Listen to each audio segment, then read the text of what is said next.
திருவருட்பா வள்ளலாரின் திருவடி சரண் புகழ் என்ற பாடல் பகுதி. திருவொற்றியூர் இறைவனை நோக்கி பாடக்கூடிய பாடல் தான் அது.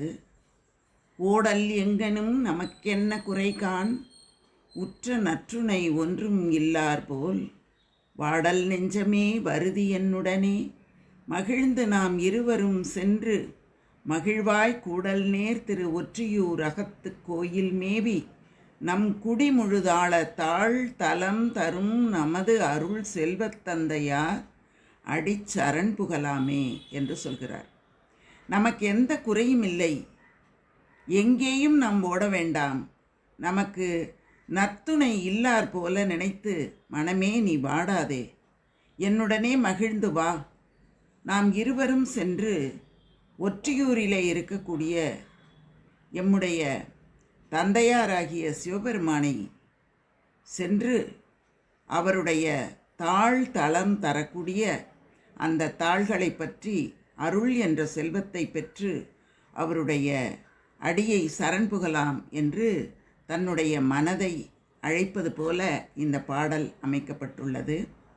கயவர் இல்லிடை கலங்கலை நெஞ்சே, காம ஐம்புலக் கள்வரை வீட்டி, வயமளிக்குவன் காண்டி, என் மொழியை மறுத்திடேல் இன்று வருதி என்னுடனே, உயவளிக்கும் ஒற்றியூர் அமர்ந்து அங்கு உற்று வாழ்த்தி நின்று உண்ணுகின்றவர்க்கு தயவளிக்கும் நம் தனிமுதல் செல்வத் தந்தையார் அடி சரண் புகழாமே என்று குறிப்பிடுகிறார்.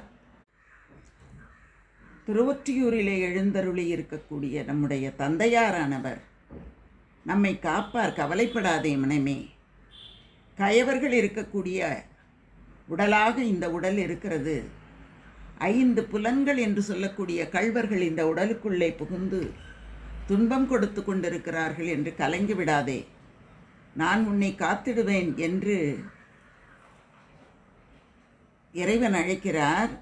நீ வா, அங்கு போய் நாம் அமர்ந்து வாழ்த்தி உண்ணுகின்றவர்க்கு தயவளிக்கக்கூடிய தனிமுதல் தெய்வ தந்தையார் அடி சரண் புகழாமே என்று குறிப்பிடுகிறார்.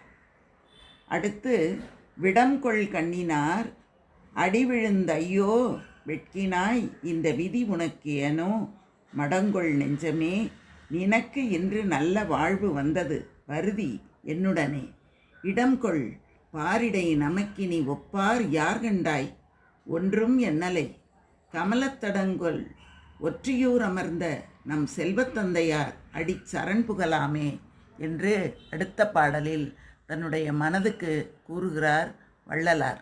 விஷம் கொண்ட பார்வையை உடையவர்கள் உன்னை நோக்கும்போது அந்த அடி விழுந்து நீ வெட்கப்படுகிறாயா, இந்த விதி உனக்கு ஏன், அறியாமை மிகுந்த என்னுடைய நெஞ்சமே, உனக்கு இன்று நல்ல வாழ்வு வந்துவிட்டது, வா என்னுடன்,